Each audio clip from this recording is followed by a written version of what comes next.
예, 안 그래도 오늘 상가 좀 얘기 좀 한번 해보려고 합니다. 상가라는 거는 여러분도 알다시피 개념이 좀 틀리죠. 예, 상가는 수익형 부동산이란 말이에요. 이 아파트나 빌라 같은 경우에는 매물을 매수하려고 하는 사람들의 수요가 많이 이렇게 들어갔을 때에 호가가 이렇게 반영이 됩니다. 물론 그 수요자가 많이 있으면 그 상가의 값어치는 올라가는 거지만 그 앞단계는 그 상가를 이용을 하려고 하는 임차인이 얼만큼 많으느냐, 거기에 따라서 상가의 값어치가 올라간다라고 개념을 잡으시는 게 좋을 것 같아요. 임차인이 그 상가를 많이 찾는다는 거는 그 임차인이 그 상가에 들어가서 장사를 했을 때에 한 달 매출이 안정적으로 이렇게 나온다라는 그런 입지가 방영됐을 때 임차인들을 많이 찾게 되겠죠. 그러면은 그 상가의 입지가 괜찮다라는 거 하는 거는 그 상가의 입지의 동선에 얼마큼 많이 이렇게 유동인구가 들어가느냐, 거기에 따라서 그 상가에 들어갈지 말지 고민을 할 거란 말이에요. 그런데 여러분들도 이제 상가를 한번 해보시면 아시겠지만 일단은 그 입지를 보면서 그쪽에 수요가 얼마큼 흘러가는지를 알려고 한다라고 하면은 현장을 가서 확인을 해봐야지 정확하게 파악이 돼요. 상가라는 거는. 그런데 여러분들이 경매 물건이나 공매 물건을 이렇게 뒤져보시면 아시겠지만 한두 개만 이렇게 나오는 게 아니란 말이에요. 평균적으로 2,000개 정도는 수익형 부동산들이 나옵니다. 우리가 그걸 다 현장을 갈 수가 없는 거잖아요. 경매로 나오는 이 상가들은 뭔가 문제가 있어가지고 나오는 상가들이란 말이에요. 거기가 만약에 그 상가들이 전부 다 경매로 나오는 게 입지가 좋다라고 하면은 그게 경매로 나올까요? 나오지 않겠죠. 입지가 뭔가 흠이 있으니까 경매로 나올 가능성이 크죠. 뭔가 흠이 있다는 거는 그 상가에 들어가서 장사를 하려고 하는 그 임차인들이 입지를 봤을 때는 장사가 잘 안 될 것 같으니까 임차가 들어가기가 힘든 거예요. 임차가 잘 안 들어가지니까요. 공실이 좀 기니까 소유자 입장에서는 월세를 못 받으니까 이자를 갚기가 힘들어지는 거죠. 이자 갚기가 힘들어지니까 계속 이렇게 미납을 하다 보면은 은행 입장에서는 경매로 진행할 수밖에 없다는 거예요. 그래서 이 경매로 나온 것들이 많다고 이렇게 보시면 되는 거예요. 근데 다 그런 건 아니에요. 그 중에서도 또 문제 없는데 이렇게 나오는 경우도 있어요. 근데 대부분은 다 그런 식이라고 보시면 되는 거예요. 그런데 그걸 전부 다 현장을 가가지고 확인한다는 게 무리가 되게 많죠. 도로에 까는 그 기름값만 해도 돈 버는 것보다는 돈 쓰는 게 더 많을 겁니다. 그러니까 이 상가를 볼 때에는 일단은 그 상가가 값어치가 있을 것 같은지 안 같은지 그걸 먼저 파악을 하고 그 다음에 이게 괜찮다라고 싶은 것들을 현장에 가서 확인을 해봐야 되는 겁니다. 그러면 이제 막 수익형 부동산 상가를 이렇게 공부하려고 하는데 내가 이게 괜찮은지 안 괜찮은지 보기 힘들겠죠. 그렇다 그러면은 이 소유자들이 평균적으로 월세를 얼마 정도 선에서 이렇게 내놓는지 그 정도 가격에서 월세를 나왔다고 하면은 수익이 얼만큼 나는지 그렇다면 나중에는 얼마 정도에서 팔았을 때에 내가 이걸 차익을 실현할 수 있는지 그걸 어느 정도 개념을 잡으시고 물건을 이제 보시고 이제 현장을 가야 된다는 거예요. 그 개념이 이제 잡힌다라고 하면은 내가 봤던 값어치에서 얼마 정도 차익을 볼지에 대해서 입찰가가 이렇게 나오겠죠. 근데 그게 잘 안 돼요. 그게 잘 안 되다 보니까 조금만 입지 괜찮다라고 싶으면은 사람들이 감정가가 시세인 줄 알고 입찰가를 적어버립니다. 그러다 보면은 실제 내가 현장에 갔을 때는 내가 생각지도 못한 이상한 소리를 이렇게 듣게 되는 거예요. 그러면은 불안하기 때문에 보증금을 몇 천을 날리는 경우도 생긴다는 거예요. 그러니까 기본적인 베이스를 기초적인 게 깔고 이 상가에 대해서 임해야 된다고 여러분들한테 말씀을 드리고 싶습니다.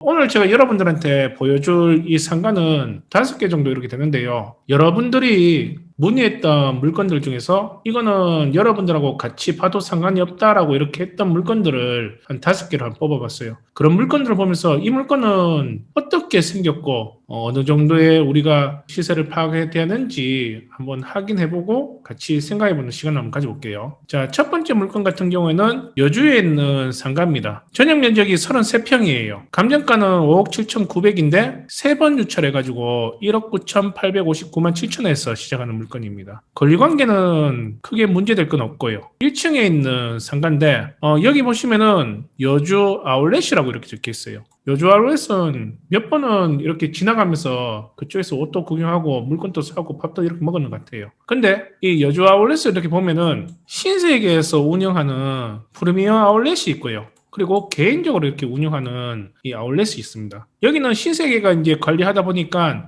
요 안에 먹거리나 그리고 브랜드 있는 이 메이커들이 들어가지고 입점이 돼 있다라고 이렇게 보시면 되는데, 여기는 개인적으로 이렇게 이제 관리하다 보니까 이쪽으로 많이 프리미엄 아울렛으로 주차해가지고 바로 이쪽으로 많이 이렇게 움직이는 동선이라고 보시면 되는 거예요. 상대적으로 여기는 조금 수요가 좀 떨어진다라고 이렇게 보시면 될 것 같아요. 지금 개장한 지 10년이 이제 넘어가고 있습니다. 지금 코로나 때문에 좀 매출이 예전보다는 많이 지금 떨어졌다고 보시면 될 것 같아요. 그래서 이 물건이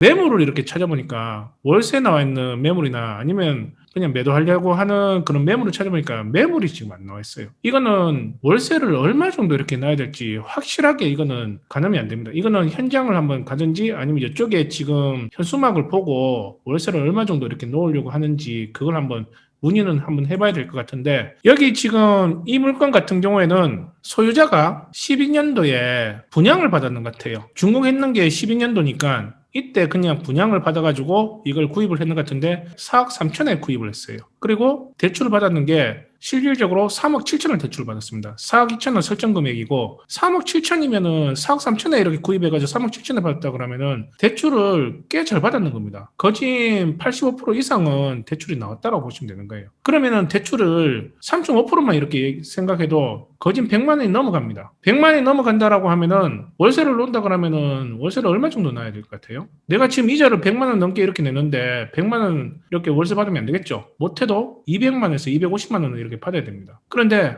지금 여러분들이 한번 생각을 해보세요. 여러분들이 만약에 여기에서 장사하는 세입자라고 이렇게 생각한다 그러면은 내가 지금 여기 현재 코로나 때문에 주말 장사인데 주말에도 이렇게 지금 사람들이 별로 안 온다라고 하면은 버틸 여력이 있겠습니까? 250만 원 주고 힘들겠죠. 그러면은 1년도 못 버티고 나오는 경우도 많을 거예요.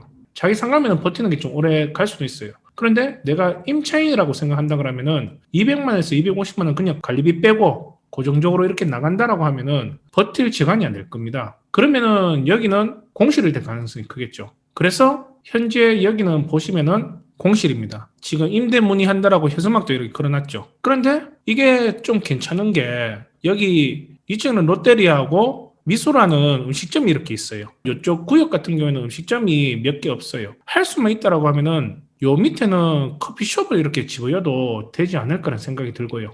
그러니까 현재 여기가 250 정도, 200에서 250 정도 이렇게 받을 수 있다라고 하면은 못해도 시세가 팔 수 있는 금액은 5억이 넘어갑니다. 그런데 여기에 지금 보시면은 세 번 유찰이 됐단 말이에요. 2억 8천에서도 아무도 안 들어와가지고 1억 9,800으로 지금 시작을 한단 말이에요. 그 말은 이 물건에 이쪽 아울렛에 뭔가 좀 관심이 있는 사람들이 조사를 했다라고 하면은 여기는 지금 200만 원 월세가 안 나올 가능성이 크다는 거예요. 그렇게 저는 추정이 돼요. 그러면은 여기가 150에 내놓고 거기서 좀 몇십만 원 이렇게 조정을 해준다 그러면은 2억 5천에서 3억 사이에 시세가 돌 가능성이 큽니다. 그러면은 지금 최저가에서 지금은 들어갈 준비를 해야 되는 거죠. 그러니까 이 물건은 두 가지 개념으로 보셔야 돼요. 만약에 여기에 커피숍을 운영할 수 있는 사업자가 나올 수 있는 자리라 그러면은 내가 직접 이 커피숍을 차려가지고 그렇게 해가지고 수익을 만드는 구조로 이렇게 상가를 이용할 수도 있고, 아니면 임차를 나가지고 뭐 그 사람이 원하는 그런 종목으로 100만 원에서 130만 원 사이로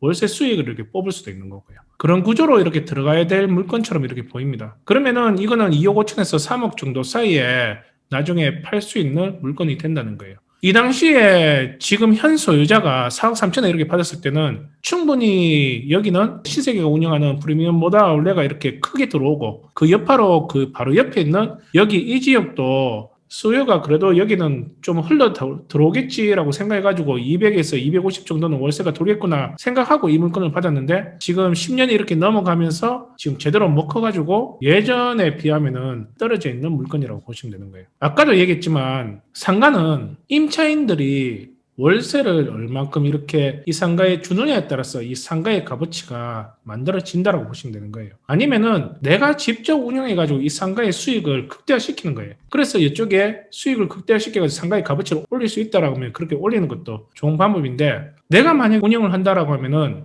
또 여기에 리스크가 또 있는 게 요 안에 인테리어를 내가 또 다 깔아야 됩니다. 그러면은 못해도 6천에서 7천은 최소한은 들어요. 그걸 생각한다 그러면은 또 부담이 될 수도 있겠죠. 예, 월세를 놓는다 그러면은 그거는 또 안 들겠죠. 그런 걸 한번 생각을 한번 해보시면서 이거를 조사해봐도 괜찮을 것 같다는 생각이 듭니다. 또 다음 물건 한번 볼게요. 자, 이 물건은 인천 남동구 노현동에 있는 소래포구 종합시장인데 1층에 있는 상가가 이렇게 나왔어요. 전용 면적은 2평이에요. 그리고 감정가는 1억 5,500인데 3번 유찰해가지고 5,316만 5천원에서 시작하는 물건입니다. 여기 현재 지금 권리관계는 크게 문제가 없고요. 이 물건 같은 경우에는 소래포구 어시장이 원래는 요 밑에 있죠. 여기가 원래 재래시장 그 소래포구 어시장인데 여기가 70년대 때부터 계속 이렇게 유지되는 그 어시장이었어요. 그러다가 이쪽이 11년도에 종합어시장이 이렇게 이제 신식으로 이렇게 만들어졌는 거예요. 여기에 장점이 뭐냐면은 이쪽에서 뭔가 이제 장을 보고 이쪽에서 또 술 한잔 하고 하려고 그러면 주차가 좀 힘든데 여기 같은 경우는 지하에 주차가 다 들어갈 수가 있기 때문에 좀 거기에서 좀 간편한 게 좀 있고요. 그리고 깔끔하게 이렇게 정돈이 됐다 보니까 하러시장이나 젓갈시장이 어디에 있는지 바로바로 이렇게 찾아갈 수 있다는 게 장점이죠. 여기에 지금 현황 조사서를 이렇게 보면요. 종합어시장에 199호인데 이쪽에 여수개장이라는 상호로 영업하고 있는 이분이 지금 우리는 198호인데 이쪽에 199호를 지금 운영을 하고 있는데 같이 포함해가지고 이쪽에 지금 운영을 하고 있다는 거예요. 현장 조사원이 현장 가가지고 이쪽에 운영하고 있는 요 사장님한테 얘기를 했겠죠. 여기 지금 198호 지금 경매로 이렇게 나왔는데 여기 임대차 계약을 하고 지금 사용을 하고 있는 겁니까? 라고 물어보니까 임대차 계약은 안 하고 그냥 사용하고 있다고 얘기를 하는 거예요. 그래서 이 물건 같은 경우에는 현장을 가보면은 사장님이 본인이 이제 계약을 해가지고 운영을 하고 있는데 2평은 그냥 이렇게 사용을 하고 있다는 거예요. 2평이 여러분들 보시기에는 너무 작아가지고 여기서 뭐 하겠나 이렇게 생각이 들죠. 근데 시장은 안 그렇습니다. 시장은 2평도 적은 게 아니에요. 충분히 장사를 할 수 있는 공간이거든요. 그런데 이게 왜 3번이나 이렇게 유찰이 됐지 그런 생각이 들더라고요. 이걸 보니까 이제 이해가 좀 되더라고. 이거 만약에 낙찰을 받으면은 여기 지금 현재 운영하고 있는 요 사장님하고 명도가 좀 힘들어질 수 있겠구나. 그러면은 만약에 내가 이쪽에 월세를 계약을 해서 이쪽에 지금 주겠다라고 하면은 그러면은 그 전에 월세 안 줬는데 나는 여기 쓸 이유 없다라고 이렇게 얘기하면은 여기 지금 간판부터 해가지고 여기 매대 있는 요 장하고 이거 전부 다 들러내야 되는 그런 명도가 이제 이렇게 진행이 될 수 있다는 거예요. 그러면 시장에서 좀 그 소음이 이제 발생을 할 수가 있겠죠. 그래서 이게 3번이나 이렇게 유찰이 됐구나라는 생각이 들더라고. 그러면은 요 2평은 만약에 이렇게 받는다라고 하면 그런 거 신경 안 쓸 거예요. 우리는 그냥 저렴하게 받고 수익만 나면 상관이 없잖아요. 얼마에 이제 계약을 해가지고 월세를 놓고 나중에 팔 때는 얼마 정도 선에서 팔 수 있을까? 이걸 한번 알아봐야 되겠죠. 매물을 한번 찾아봅시다. 남동구 노현동에 상가 매물이 있는지 한번 볼게요. 예, 이쪽에 소래포구 종합어시장이죠. 매물이 지금 8개가 있네요. 팔려고 하는 매물하고 월세 매물이 있는데 월세 매물은 지금 2층에 60평이 1억에 450을 받는다 그러네요. 이거는 우리하고 좀 너무 먼 얘기죠. 우리는 2평인데. 그러면은 2평짜리가 이렇게 매물이 나오는 게 있는지 한번 볼게요. 여기 보니까 1층에 6제곱미터, 6제곱미터 같은 경우에는 한 1.8평 정도? 그러니까 거진 2평 정도 이렇게 얘기를 하는 거죠. 1억에 지금 판다라고 하는데 현재 지금 임차를 놓고 있다라고 합니다. 500에 50으로 지금 임차를 놓고 있대요. 500에 50에. 그리고 다른 데 보니까 자, 여기 같은 경우에는 4억 5천에 이렇게 지금 매물을 내놨는데 지금 2평이 1300에 125만 원에 월세를 지금 놓고 있는 중이라고 이렇게 얘기를 합니다. 그러니까요. 못해도 여기가 지금 현재 이 종합어시장 안에서도 입지가 어디로 돼 있느냐에 따라서 이제 또 월세 가격이 틀려질 것 같은데 그래도 1층에 지금 2평짜리 1억이 나와 있는 것도 500에 50원 정도는 한단 말이에요. 그러면은 우리 이렇게 경매 물건으로 이렇게 나왔는 요 물건을 낙찰을 받는다라고 하면은 이분한테 계약을 해가지고 그럼 월세를 얼마 정도 생각하시는데요? 라고 하면은 500에 50 정도 생각하고 있다. 그러면 이분이 깜짝 놀라거나 못하겠다, 나가겠다 뭐 이렇게 얘기를 하거나 아니면은 좀 깎아주세요 이렇게 얘기를 하겠죠. 일단 50에서 먼저 얘기를 하고 거기에서 조정을 좀 해주면 되겠구나 라고 생각이 들어요. 이 물건 같은 경우에는 시세는 제가 볼 때는 괜찮게 보면 1억이고요. 보수적으로 봐도 여기는 7천에서 8천 정도는 한다는 거예요. 지금 5,316만 5천에서 시작하는 이때에 한번 들어갈 볼만한 물건처럼 이렇게 보입니다. 그러면은 나중에 5,316만 원에서 시작하는 데에서 뭐 몇백만 원, 예, 이렇게 저어가지고 낙찰을 받는다라고 하면은 50만 원 정도에서 좀 깎아준다 그래도 한 40만 원에서 이렇게 계약한다 그래도 괜찮은 수익이 이렇게 나올 수 있겠죠. 다만 그 조정하는 데에 좀 시간이 좀 많이 할애가 된다라는 걸 생각을 하고 이 물건을 받으셔야 된다는 거예요. 그리고 이 물건 말고 또 물건 나온 게 있습니다. 어시장에. 이 물건 같은 경우에도 지금 소래포구 종합 어시장입니다. 요 같은 경우에는 전용 면적이 4평이에요. 예, 아까 그거보다 2평이 더 많죠? 그런데 감정가가요. 2평 더 크다고 감정가가 3억 8백입니다. 2배나 이렇게 올라가 버리죠. 그러니까 이상하죠? 시장이라는 거는 시장만의 이쪽에 입지가 있습니다. 그 자리라는 게 항상 정해져 있어요. 그러니까 우리가 시장이라는 요 상가를 많이 안 접해봐가지고 두렵고 괴리감이 있고 이렇게 느끼시는데 시장도 보시면은 장사가 웬만큼 되면은 웬만하면은 임차인들이 안 나가려고 합니다. 여기도 단골 손님이 한번 잡히면은 고정적으로 이렇게 들어오기 때문에 여기에서 길게 하는 사람들은 짧게는 5, 6년, 길게는 10년까지도 이렇게 10년 넘게까지도 한 자리에서 계속 장사하는 사람들이 있단 말이에요.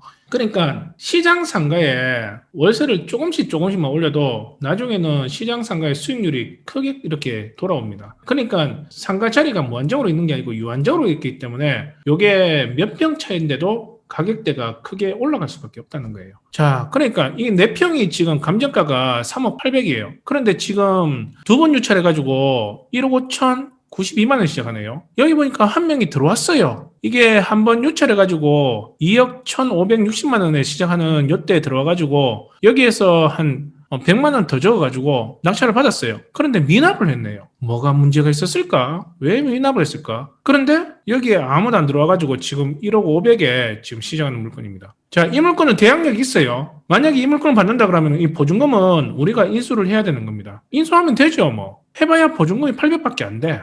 800만 인수하면 되죠. 보증금만 받고 월세만 이제 받으면 되죠. 나중에 나갈 때 보증금 돌려주면 되는 거고, 그죠? 그런데 여기에 지금 보시면은 첫 번째 소유자가 12년도에 이걸 구입을 했는데